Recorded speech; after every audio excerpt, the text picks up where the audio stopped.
Au Québec, le nombre de crimes haineux motivés par la haine d'une religion connaît une hausse marquée depuis quelques années.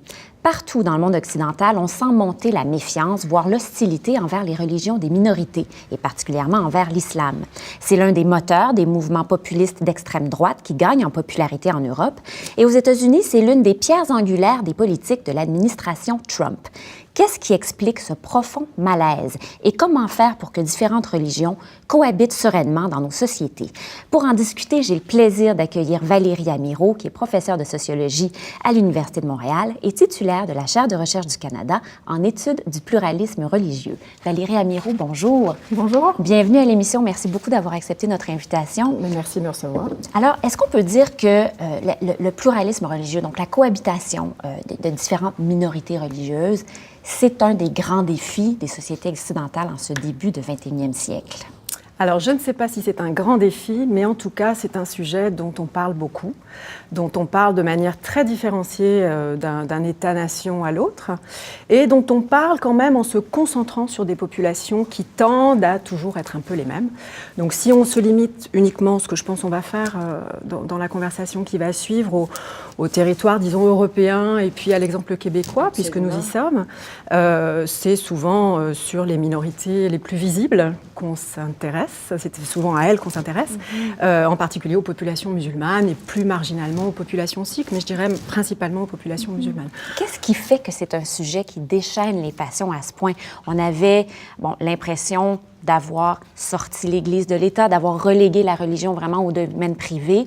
Et voilà que le religieux reprend le devant de la scène dans des débats politiques passionnés et polarisés. Pourquoi? Alors j'insiste là-dessus, c'est sur ce que vous venez de dire, c'est-à-dire que c'est la façon dont on en parle qui est préoccupante. Ce n'est pas tellement le sujet en lui-même. Il n'y a pas de retour du religieux au sens où il y aurait une pratique qui, de tout d'un coup, serait menaçante pour l'équilibre des sociétés.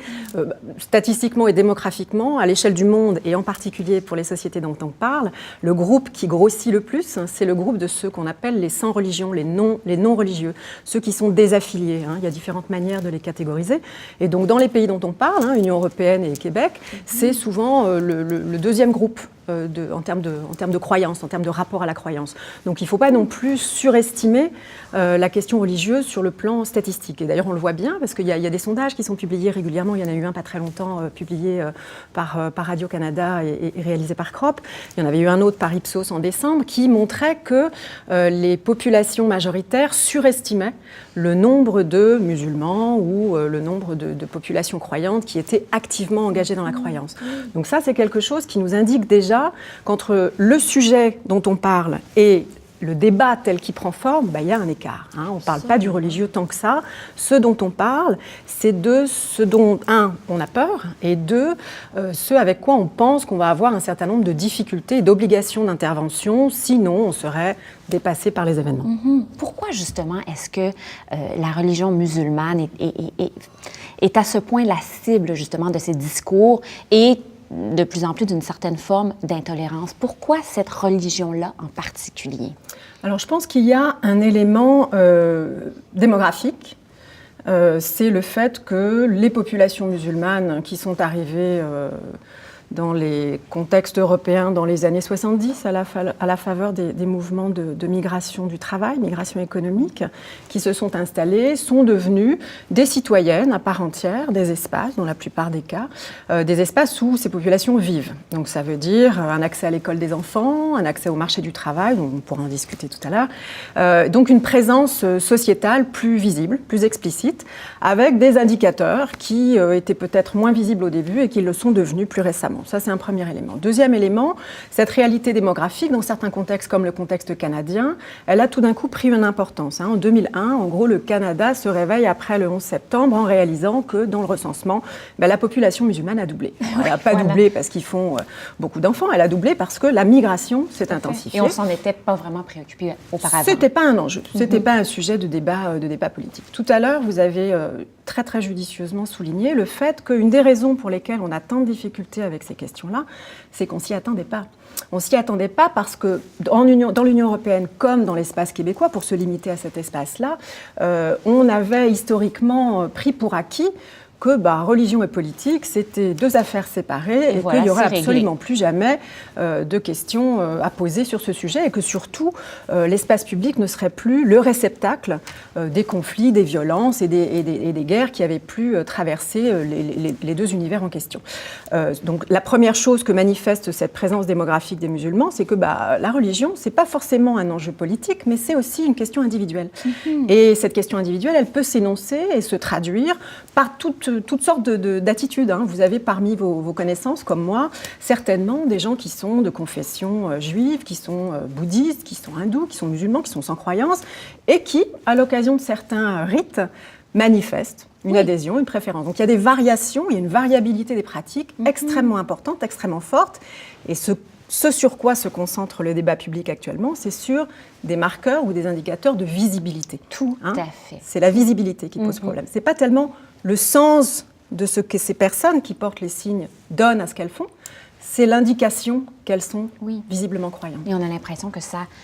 certains peuvent avoir l'impression que ça réempiète sur un espace public qu'ils croyaient devenu tout à fait séculier. Et je pense qu'il ne faut pas perdre de vue que l'extrême médiatisation et l'extrême publicité, l'omniprésence de ces discussions-là, très très récurrentes dans les contextes électoraux, notamment on le voit en ce moment en France, on l'a vu aux Pays-Bas, on va le voir en Allemagne sous une autre manière et on le verra probablement ici dans les prochaines années. Ça se réveille déjà autour du projet de loi 62. Je pense que cette sensibilité au moment des élections, elle ne doit pas, nous analystes, nous faire perdre de vue que la question qui se trouve derrière, c'est la question de l'égalité. C'est la question de est-ce qu'on veut, est-ce qu'on peut, est-ce qu'on met en œuvre les moyens de penser les conditions de l'égalité dans les sociétés pluralistes, en intégrant des populations qui, manifestement, souhaitent exprimer un droit à la croyance et un droit à la pratique. Qu'est-ce que c'est justement un pluralisme religieux réussi? De quel modèle on peut s'inspirer? Est-ce que nous, on a des choses dont d'autres sociétés pourraient s'inspirer et qu'on fait déjà bien? Quelles leçons on peut aller tirer ailleurs? Comment on réussit ça, la diversité religieuse? Alors, il faut distinguer entre ce dont on parle et puis ce qu'on fait. Et dans le contexte québécois, je pense que c'est particulièrement patent. Il y a des sujets dont on parle, la crise des accommodements raisonnables, la charte des valeurs. Donc on organise un débat public sur un ensemble de faits dont on veut dire qu'ils sont problématiques. Et puis quand on s'intéresse aux instances qui sont en gestion de ces faits, donc les instances juridiques notamment, pour parler des accommodements raisonnables, on se rend compte que les accommodements à raison de la religion sont extrêmement minoritaires. Tout à fait. Comment interpréter le fait que politiquement, des responsables, des élus, des candidats à la mandature se lancent dans des discussions et embarquent tout un espace public dans cette conversation extrêmement polarisante, alors même que les faits ne justifient pas cet embrayage médiatique. C'est vrai aussi en France. Jusqu'en 89, on a un Conseil d'État qui gère des affaires de port de signes religieux dans les écoles au cas par cas. Jusqu'en 2004, jusqu'à la passation au vote de la loi de 2004 qui va interdire le port de signes ostentatoires dans les écoles publiques, on a une gestion qui est une gestion assez libérale. Il y a c'est du droit administratif, il y a des décisions qui sont cassées par le Conseil d'État, puis il y a des décisions qui sont validées, et donc on estime les situations en l'espèce. Et ça, il me semble que c'est pour moi un ressort extrêmement important, extrêmement positif des démocraties libérales dans lesquelles nous évoluons. On a la possibilité de se donner les moyens juridiques d'un traitement au cas par cas. Pourquoi vouloir légiférer? Pourquoi vouloir uniformiser et, in fine, sanctionner un peu toujours les mêmes quand il s'agit de ces questions-là? Il nous reste très peu de temps. Vous parlez de législation. Le gouvernement Couillard s'engage donc à adopter le projet de loi 62 sur la neutralité religieuse de l'État avant les prochaines élections. Qu'est-ce que ce projet de loi pourrait régler, à votre avis? Est-ce qu'on est sur le bon terrain pour améliorer comment le Québec compose avec sa diversité religieuse avec un projet de loi comme ça? Alors, permettez-moi de faire un peu la française de l'affaire sur cette histoire. Allez-y. Comme observatrice venue de France, qui vit depuis 10 ans ici, je dois dire que j'étais extrêmement contente d'arriver dans le contexte québécois, dans le contexte canadien, francophone et anglophone, et de pouvoir travailler sur ces sujets-là, sur des sujets qui fâchent, fâche, comme je le dis toujours, en employant les mots qui sont utiles pour discuter de ces sujets-là, à savoir communauté, minorité, appartenance, etc., ce qui n'était pas le cas en France il y a une dizaine d'années quand je l'ai quitté.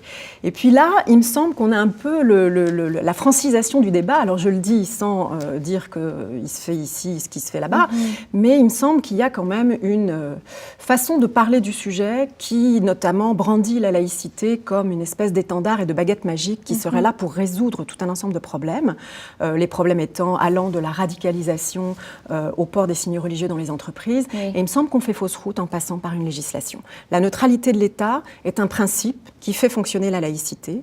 Ça n'est pas une obligation qui incombe aux citoyens, c'est une obligation qui incombe aux institutions. Il y a, à mon sens, la possibilité en ce moment, juridiquement, politiquement, socialement, de la faire fonctionner sans qu'une loi intervienne.